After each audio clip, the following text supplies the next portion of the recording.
Well, he actually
hardest to kind of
well, he actually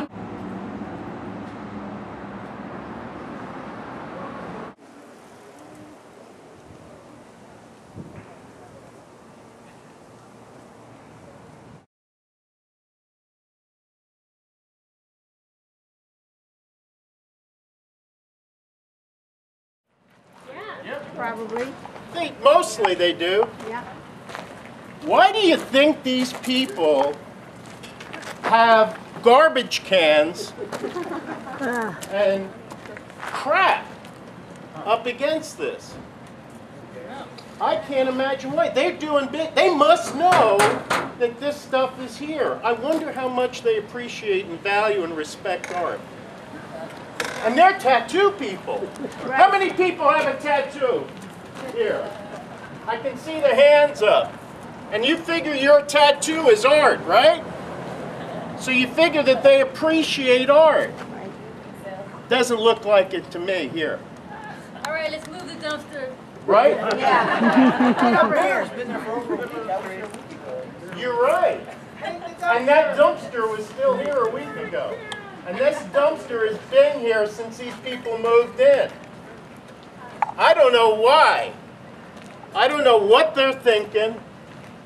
There's spray paint on the mural, and I know it wasn't there when I was in this place. And I was in here and we did a community project. We did a paint by numbers mural that this area was packed with people. We had a beautiful celebration of neighbors, men, women, children, all kinds of folks in wheelchairs that came up here and participated in this. It filled my heart to see how many people wanted to be part of making art. I'd always wanted to do a color by numbers mural because I always wanted to see everybody have a part in the art. I've got some lovely photos. If you go to my Facebook page, I hate to say I got the Facebook page and all, so you'll see some of those images. It was beautiful. People so valued and appreciated the experience of coming here and making art.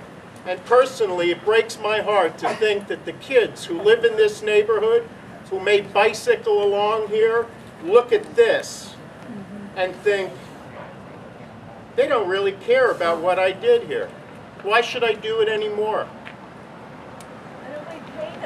Don't lose hope, Flower. Don't It's lose not a hope. question of losing hope. Really, it's not losing hope. It's recognizing disrespect and lack of appreciation for the effort and the hopefulness and the work you put into it. Now, we started Reality Kitchen here in this location. Reality Kitchen is a job skills training program. Go to realitykitchen.org. We're a nonprofit organization. I am so honored and grateful for the opportunity to do what we're doing now. My wife and I left Lane ESD, and as special educators working in the transition school classroom, recognizing the need for young adults with developmental disabilities to have a workplace setting experience. We tried to start it here. So many people came together to support our effort to make it happen. We developed a nonprofit organization, got our 501c3, did a business plan, got a board of directors, held events. For God's sake, we even closed off the street and had a celebration for Woody Guthrie's 100th birthday. It was magnificent. There's no heat in the building, there's no air in the building. Frankly, the landlord rents the place as a retail business location and doesn't have the amenities to suit that. But it's a good tattoo parlor, I guess, and it's got a good spot going on here. And I'm not here to criticize what's going on in there. I just am marveling about the lack of respect for art that's going on right here in front of your eyes. And I was delighted for the opportunity. If you could look beyond the crap, Lucy was my neighbor back in Gainesville, Florida. She was the most delightful elderly woman. I lived in a predominantly black neighborhood in Gainesville, Florida, and the first thing I was told when I looked at buying the house was, if you're going to buy it, you got to make sure to go and cut wood and bring it down to Miss Lucy down the block here. Lucy became one of my dearest friends, and I was just so grateful and honored to live in the neighborhood amongst the people that I lived in, and they made me a family member.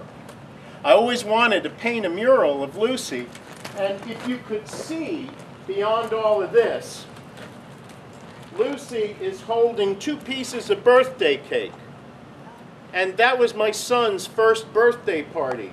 And Lucy came down to our party because all the neighbors were part of it. And she came away, she was taking a piece back for her daughter Pearl. And she had turned around, she was on her way out, and I had the camera out, and I said, "Hey Lucy," and she turned around, "Oh Jim, you know I love you, Lucy loves you." And I said, "I know." And she had these 2 beautiful pieces of birthday cake. She was taking one back for Pearl. And I took her picture, and I thought, my God, that's a moment. And I always had wanted to paint a mural to Lucy. And when we got here, I had the opportunity. It was the first thing I felt to do. And we had flowers here. There was a group here that had done these bucket flowers all over the neighborhood, and they staged it here. And so we had a lovely little garden of bucket flowers here. And nobody ever tagged this thing in the years that I was here. I wonder why. I guess it was just because we appreciated where we lived and we wouldn't let it happen, and nobody wanted to let it happen because they wouldn't think to do it. I don't know if this says something about what's happening in the neighborhood. I don't know if this says something about what's happening to art and appreciation and respect. I just know I'm seeing it. And who are you going to believe, me or your lying eyes? So I'm so grateful that you are taking the time. And this is more than tripled last year's gathering. You may have come over, anybody who participated last year, you may have come over when I was ranting and raving over by the one on 12th and High, the Tuscany mural. And that was the first piece I had the honor to paint in town. And I am so grateful to make art anytime, but certainly in this community, because by and large this community honors, respects, and values art.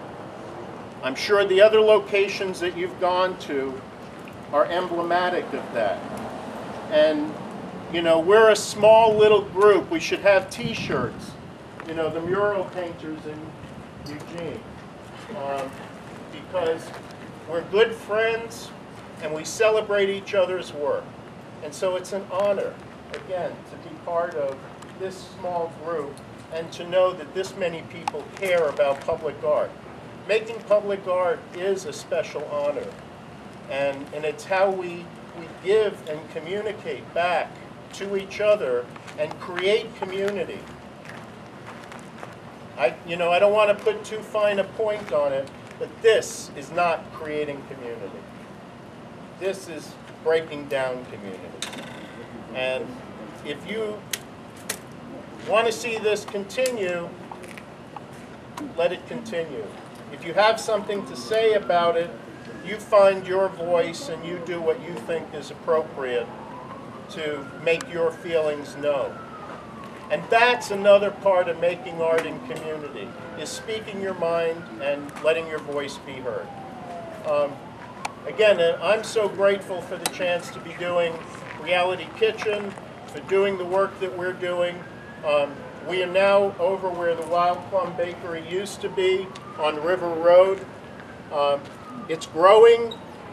We have many folks that are employed there who are learning job skills and learning how to be part of the community in a very dynamic way. And it's exciting to see that. To me, that's the art that I'm making now. Does anybody have any questions?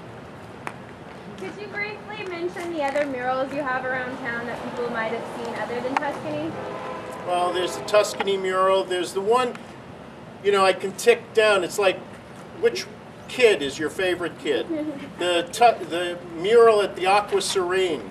I was really excited. It may not be the greatest piece of art, but it was the event. So much about what making art is about the event of doing it, to me. It's process and purpose. It's not what you do, it's how you do it. And to me, the great thing about the one at Aqua Serene is we got to change the law. Because the law beforehand said, it was written by Brian Obie, Obie Media, the outdoor sign guy, and when he was mayor, he wrote a law that said no mural can have anything to do with the business it's done. It's true. The business that's done inside the building. So if I wanted to paint an underwater mural over there in a place that sells tropical fish, then I was breaking the law, according to Brian Obie. So what we did is I painted the mural, but the only thing that they sell inside was tropical fish, and I cut out the tropical fish out of plywood and bolted that onto the wall. Because I know that you're allowed a secondary sign that's 20% of the total square footage of your building. And I made sure the cutout fish complied with the law that said that's how much you're allowed. When we got to the hearings official and I explained it to him, he looked at me and goes, "How did you know that?" And I said, well, that's what I do for a living. And I'm just appreciating it. You obey the law and you change the law. And so I handed him a written explanation of what a sign is. And right now, that is what's written in the sign code. He struck the law from the books, and he made that the law. So I was honored to be able to do that one. Other pieces I've done have come and gone. I'm really grateful that the mural that depicts the Dalai Lama on 15th and Willamette remains there. I was told by somebody else that they wanted to come over and paint over it to give somebody else a chance to paint a mural in town. My response was, number one, there are so many other walls. Why don't you go paint one of those? And the second one is, why would you want to be the person that painted over somebody's mural to put yours up? That confused me, and I never heard from them again. And that one was lovely because it was a collaboration using many different pieces of art, photos that were done by a friend, and it's a pilgrimage to the Patalic Palace. And it was just a great honor to paint that mural. There are a number of pieces around, like I said, some have come and gone. Right now, the most important art that I'm doing, like I said, is Reality Kitchen. So I invite you to come see that piece of art. We're over at 645 River Road, realitykitchen.org, and thank you for coming. Anybody else have any other questions? Thank you. Thanks a lot. That was great. Okay, we're moving on. We're going to go up to 3rd, take and left, and hopefully that nice parking lot will have a...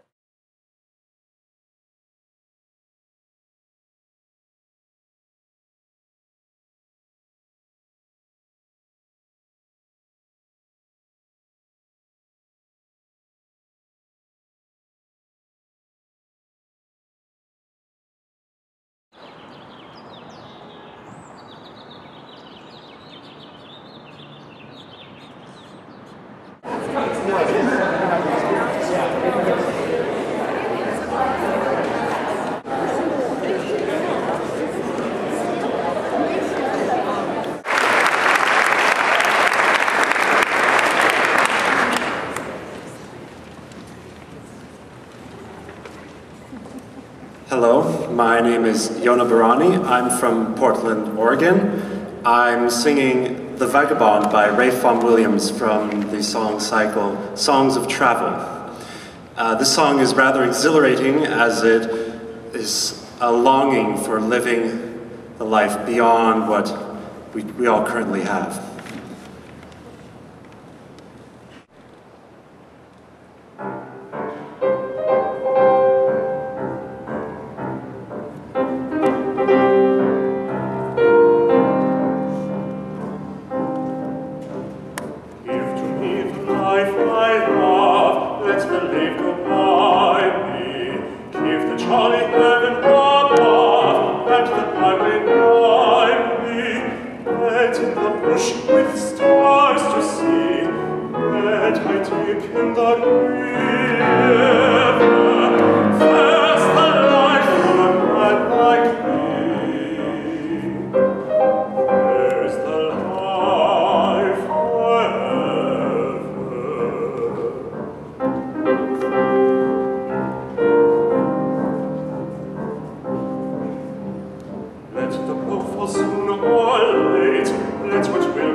Tree.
my name is Jacob Laws, and I'm from Hillsboro, Oregon. Today I'm going to sing Honor in Arms from the opera Samson by Handel. And this song is, my character is a giant, and he has been faced against this blinded man. And this song is about his honor and refusing to fight this man.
victory.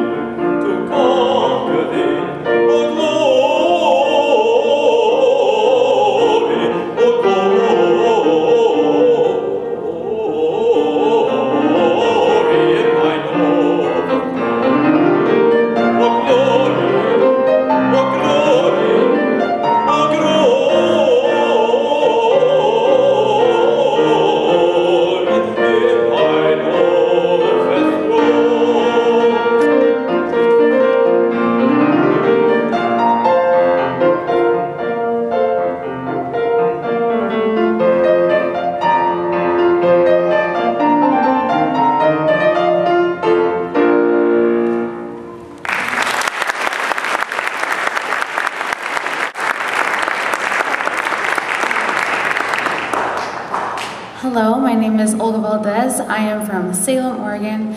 Today I will be singing an aria from the Marriage of Figaro by Mozart. The name is Voi che sapete, and in this song I play a 16-year-old boy named Cherubino who is confessing his love for the Countess.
Hello, my name is Mark Penrod, and I will be performing Liebst du Schönheit by Gustav Mahler. The song is a poem saying, a man to his lover, that if she loved for beauty, riches, and youth, do not love me, for there are many other things that can provide much more of that for you, but if you love for love, love me and I will love you always.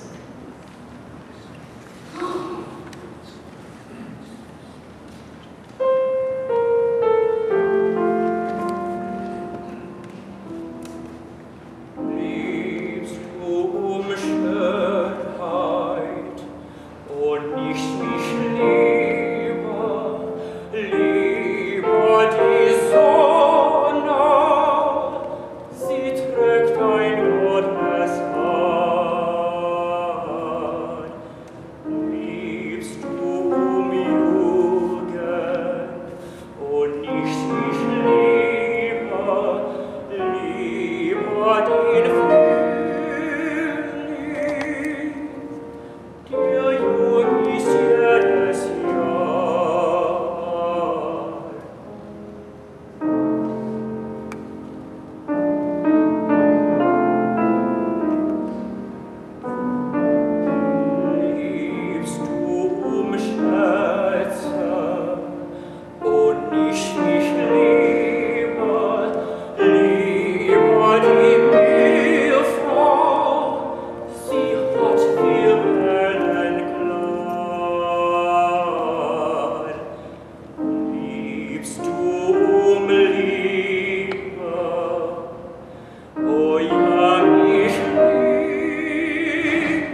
That's right. Pleasure to meet you. Good to meet you. Right on. Chat a little bit about this. You betcha. Mike, this is awesome. Congratulations to you all. Has it been a fun trip so far? I think Jim can do it without a microphone. Yeah, I probably don't need to be boombox. That's too many years in theater, you know, and being able to project the voice. But it's wonderful, and you know, I'm sorry that I hadn't been part of the whole process and coming along with y'all. Great that you had a chance to stop over at the Van Buren mural, the Lucy Bug. You know, there's so many things that public art making is such a rich experience, and I'm sure from some of the other folks that you've spoken to, you know, Kari is certainly one of my favorite people locally as an artist, and what a great person for the work that she does, because that's really what it's about, is taking your art to people, and that's one of the reasons why I've been a public artist. I started out as being a scenic designer, doing theater, backdrops, all kinds of stage work, film, and that's part of what's inspired this. In fact, one of the original inspirations was that I painted with a man in Miami on feature films. His name was Carlos Duarte, and Carlos was an old Cuban scenic artist, painted in Cuban television back in the days of everything black and white TV, and he would always tell me about how when they painted their backdrops, all of their staging and their backdrops were all painted in black and white. He says it made it very moody, and he said he liked it a lot. He says, plus we were poor. We only had black paint and white paint, and who needed any other color because it was black and white TV. And it stuck with me, the idea of that moodiness and that noir, that character. And I thought to myself, you know, I always want to find some opportunity to paint a mural that has that feeling and that moodiness. And so when I came to Eugene, it was on a walkabout, on vacation. We'd come here like so many in our school bus, traveling through, hit the country fair, and who knew where we were going to go from there, and got the opportunity to paint this mural. And back then it was a CPA firm, and what better thing to put on a CPA firm than a gray and black and white and very, so you know, that in the alleys, and Eugene is so characteristic of alleys. And then it was also an homage to my grandparents. I'm Italian, and my family comes from Sicily and from Naples area. And so, you know, the opportunity to do something like that, I picked this image. I had been doing some research, and it's San Gimignano, which is an ancient city in northern Italy in the Tuscany region. And so this is a real street and a real place, and I put my own spin on it and put it up there and put it together and rendered it in the noir and the black and white that I'd always done. But you know, the more important part, and it's funny because you're only as good as the last thing you've done, and that's an old saying, and you know, I have tinkered with this thing, not on the scale and with the passion that Kari has done, for I guess that you all probably saw the piece that she did at Monroe, the 4th and Monroe, and that is such a beautiful piece because it constantly evolves and changes and grows and has so much backstory to it. I have to say that with this one, I've tinkered with it and toyed with it a bit, and I've never felt like it was quite finished. And it's hard to say that it was 21 years ago that I painted this. But I came back last year as kind of like a celebration of 20 years, And I started working on it, but it was late in the season and the rain started coming, and I swore, okay, I'll get back to it. And I meant today to bring a bucket of paint and at least meet you all while I was finishing it up and doing a little, there's some area down here and just freshening the colors a bit and all. But I've been so involved with the project that we're doing now, and that's Reality Kitchen. Reality Kitchen is our nonprofit organization. Right on, right on. And you can learn about it at realitykitchen.org. Where I'm at with my art is I'm trying to take art and... How do you have the focus to see the vision, really? Because we are white, I've been here for 18 years. Because we walk, I mean, I've walked into your wall. You know... Are you the painter? Yes. You know, and it's because I'm from Europe. I mean, I've been in Europe. And your vision, I mean, is as if we could just walk right into the wall. Well, you know you can't. I mean, the way that you've done the shadowing, whatever you've done, you're awesome. And we love this so much and appreciate it so much. Thank you. And see, that's what that's all about. If you can touch people and make some experience happen and there's a connection, that's how, as an artist, we're communicating with the people around us in our community. And that's what brings us to keep making art in public. I would much rather be doing this and public art making than painting a canvas at home and doing it just for myself or putting it on somebody else's wall. This is the relationship that we have with the community and the people around us, and how we have a dialogue. And communication is what it's all about. And that brings me back to special education and art therapy, because I think what we're doing is we're in a healing conversation with everybody around us, everyone we touch, whether we're reminding people of social importance and community importance and drawing it back to the relevance of issues in the community, or to give people an experience where it opens their imagination. Now, that was a beautiful and perfect response from somebody who's touched by it in a very spiritual, personal, and intimate way.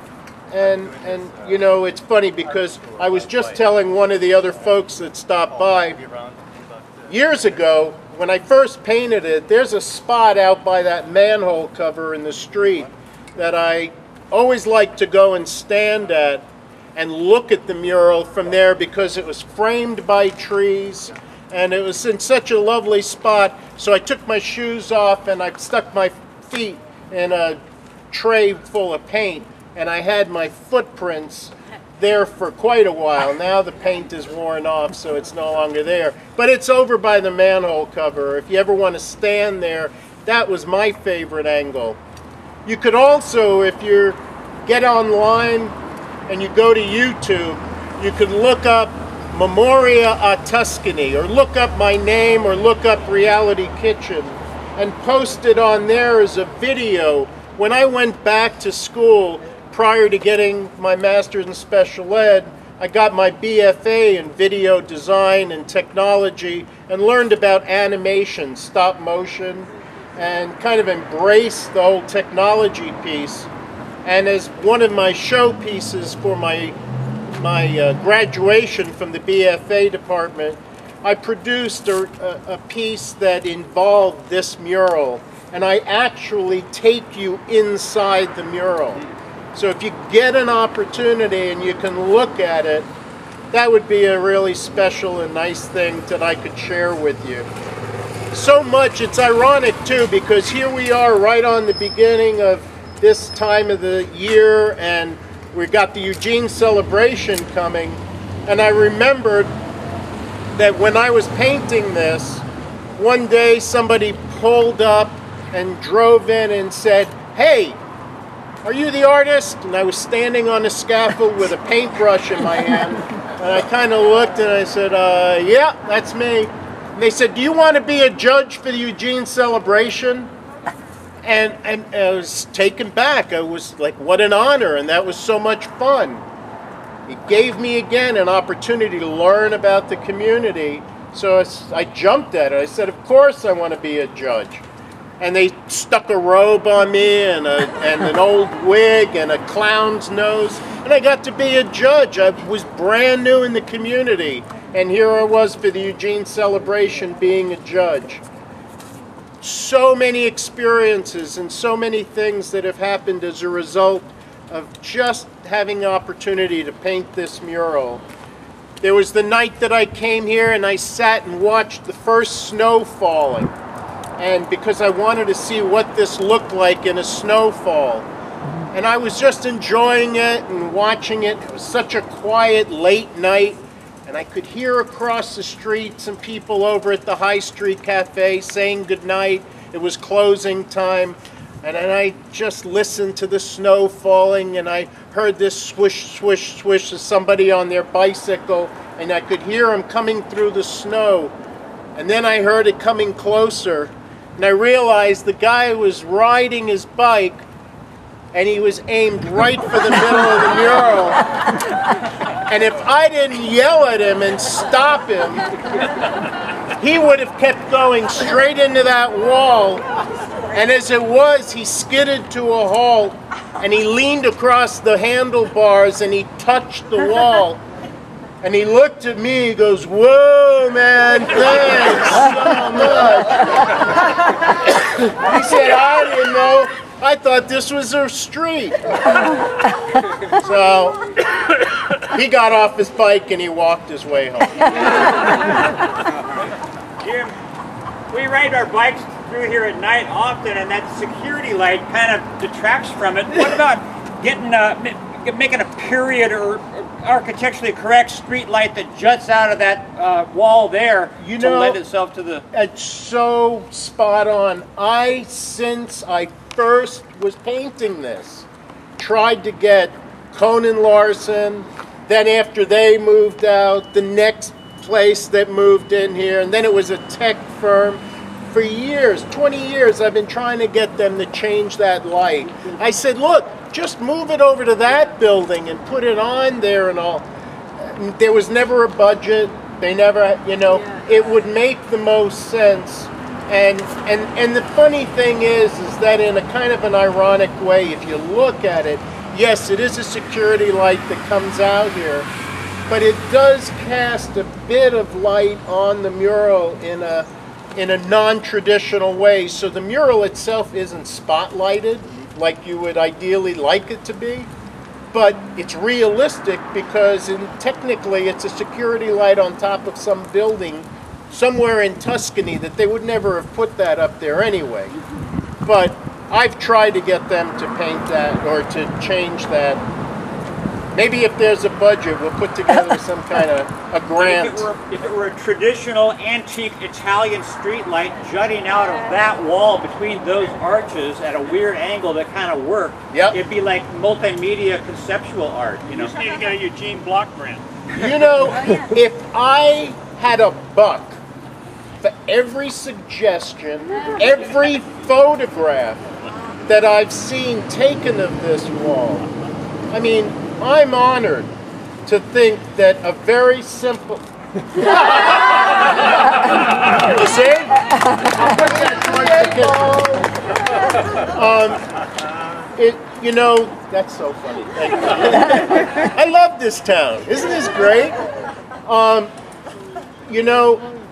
The photographs. I remember one time walking up here and seeing this place packed with people. There were all folks, young men and women in their graduation gowns, and there was somebody set up with hood lights and pictures and photography equipment, and there was some studio, a photo studio, that was bringing people here to take their graduation pictures in front of this. And I stood there and I was kind of torn. I was, if it wasn't for the fact that it was there, would they be here taking pictures in front of this wall? They didn't contact me. There's that whole thing of, public art, is it public, is it, all these questions. And I went over and I was just kind of watching what was going on. And the woman who was in charge said, "Excuse me, would you please stand over here? You're in the way." And I was looking and I said, did you get permission from the artist to take pictures in front of that? Because you're obviously making money in front of this thing and you're charging people to take their photos, aren't you? And she said, you know, if you're going to meet trouble, I'm going to have to call somebody to see if I said, no, look, you know, at the end of the day, I'm the one that painted it and you didn't ask my permission, did you? That's always a challenge. What do we do as artists? We give it away. You give it away and what comes back is what's here right now. People's appreciation, people's connection, the relationship again with the community. You know, again, as I said, I've learned so much and grown through so many experiences as a result of making art like this in the community. So I encourage your interest, your support of the arts in the community, and remember all the different ways that we can communicate and give each other a voice. So making this kind of art in public is so important. Has anybody got any questions? I mean, I don't want to ramble on or take up all your time, but anything that I can answer. We're going to speak right here in the story about this, but we're also going to go, the last stop is Tibet. And so, I don't know if you said you might not have to go over there, but if you're not, if you could just say a few words about how that one... well, I'll say a couple of quick things. First, I'll tell you how proud I am that we had the opportunity to paint that Lucy Bug mural, because Lucy was one of my dear, dear neighbor friends from back in Gainesville, and I had this photo of her that was taken at my son's first birthday party, holding his birthday cake, and I always wanted to do something with that. So the opportunity to paint a color by numbers mural was a great opportunity, and it was fun to have that and put that piece up there. Similarly, the images that you'll see on the Tibet mural were all photographed by a good friend of mine, Andy Strickland, from out at Country Fair. And Andy was on a walkabout and a pilgrimage to Tibet, and he came back and shared with me these photos. And I knew that I wanted to find some way to use that image and put something together. And it was my statement about trying to see that Tibet would be free and to show where the Dalai Lama is, because as you look, you'll see at one end is the Potala Palace, which is the traditional home of the Dalai Lama. But then you find that the Dalai Lama really is amongst his people. And that's where you'll find the Dalai Lama. That's why you will find your spirit, your peace, in and amongst other people, not in some place. So there are a number of different stories there about that. The best little moment that I had was one time when I was working on it. There used to be a Kentucky Fried Chicken right next to it. How ironic to have the Kentucky Fried Chicken right next to this Tibetan-themed mural. And a woman walked up to me and she was laughing. And she said, you know, it's so funny. I just got back from Beijing. And I was touring around and I saw, standing in front of this Kentucky Fried Chicken in Beijing, they had erected this huge statue in the very heroic style of a statue of Colonel Sanders, looking like some Chinese diplomat or something, you know, striking a pose. And she goes, it's so ironic to see your Tibet mural right next to this Kentucky Fried Chicken, which fortunately isn't there anymore. But, you know, that opportunity to paint that mural was very special, and it was a wonderful opportunity. Thanks to the Calc and the good folks at Calc, we got the opportunity to go and see His Holiness when he came here just recently. And that was a wonderful, wonderful experience. I don't know if anybody else had a chance to go to that. It was incredible, and what an opportunity. So thank you again.